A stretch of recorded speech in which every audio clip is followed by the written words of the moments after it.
There's a roadblock in the crackdown on sanctuary cities. A federal judge in Chicago blocking Attorney General Jeff Sessions from withholding federal grant money to so-called sanctuary cities as the entire state of California is on the cusp of becoming a safe state, a sanctuary state. Here now, Jordan Sekulow, American Center for Law and Justice Executive Director. We'll begin with California here. If they're a sanctuary state, aren't legal immigrants and all Americans at risk of being unsafe? Yes, I mean, the issue here is obviously, if you take what the judge decided here, it's narrower than a little bit of how it's being explained. He's saying Congress has to authorize this. Now, Congress has authorized a clear law going back to the 1950s about who is legal and who is not. And don't just take Congress's word for it. You can look at the Constitution, which delegates the power specifically to Congress. States have no roles.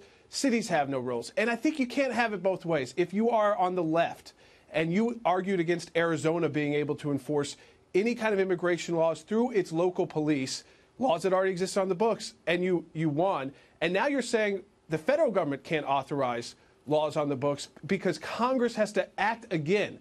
This is not a gray area. If something is illegal, there's a clause in the Constitution for the president. It's called the Take Care Clause. Take care that the laws are faithfully executed. That's why we have an executive branch, to execute the laws, to put them into force. So I think we've seen this with like the travel pause or ban, if you like it, to call it that. It makes its way through the courts, and it becomes less partisan as you get up through the courts. It may ultimately just be decided by the Supreme Court of the United States. Notice Congress was not filing a lawsuit here saying you don't have the authority to do this. Right. And just quickly, what is the end goal here for Democrats? I think that the end goal is you try to undermine any kind of immigration enforcement by the President of the United States and his executive branch. You take that power away as much as possible. All right. Here's another important topic. Dreamers they're suing President Trump after he announced his decision to end the DACA program, which protects about 800,000 young people who were brought here as kids illegally, protects them from being deported. My question to you, Jordan, is why? Why are they so worried? Well, I think part of it is that we don't like acknowledging that the president did not just end this program unilaterally. He gave 6 months to reapply, which then allows you for 2 more years, and told Congress, get it to my desk. I'll sign this into law. I will actually give you a safe way to be here. We told everyone as a legal organization way back when President Obama started doing this, no good attorney should tell anybody who's here illegally to take advantage of this, to go give the federal government your information and rely on executive order. It's bad legal advice because, as the Obama administration acknowledged in federal court when they were trying to defend the deferred action for parents of Americans, they lost that. They even said that there is no legal right. You can't. There's nothing to enforce here. It's completely up to the President of the United States. This is another one of those issues. You're going to get political decisions from lower court judges. It may ultimately be decided by the Supreme Court of the United States. Very clear cut, though. But now, basically, the president is ahead of schedule, right? He's already talking with Democrats. Isn't that encouraging to get something done in Congress to protect dreamers?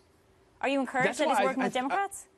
I do. I think that the idea that he's being, that Nancy Pelosi's getting protested and that the fact that they'll sit down and talk about it, this is one of those issues where the policy is not the big problem. It's just how to put it into law. And if you actually care about these people, and I think many of us on the conservative legal world, we'd be fine with this going through, as the president said, put it on the president's desk and actually legalize these people in the appropriate manner, whether that's lawful permanent residence with a pathway to citizenship or not. But legally here, that's the way you go about this, because that's actually the best way to give these folks legal rights in the United States, not treat them like like this political back and forth, which is what they've been caught up in, unfortunately. Or a bargaining chip, because you brought it up. Nancy Pelosi in liberal San Francisco had to basically shut a press conference today because dreamers were against what she was doing. Are they worried that... Because they don't want legal status, because they don't actually want this to be law. They want this to continue to be a legal issue for groups like La Raza, which are just leftist organizations. And so they're getting a little nervous that, wait, if we actually do something, it would be President Trump, who would be the first president since Ronald Reagan, so 2 Republicans and 30 years in between or more, that would have done something to legalize people who from particularly predominantly Latin American community who would actually do something to give them legal rights. No other, not Bill Clinton, not Barack Obama, not President Bush, but it would be President Trump. And that scares those activists. We got to leave it there. Jordan, thank you so much.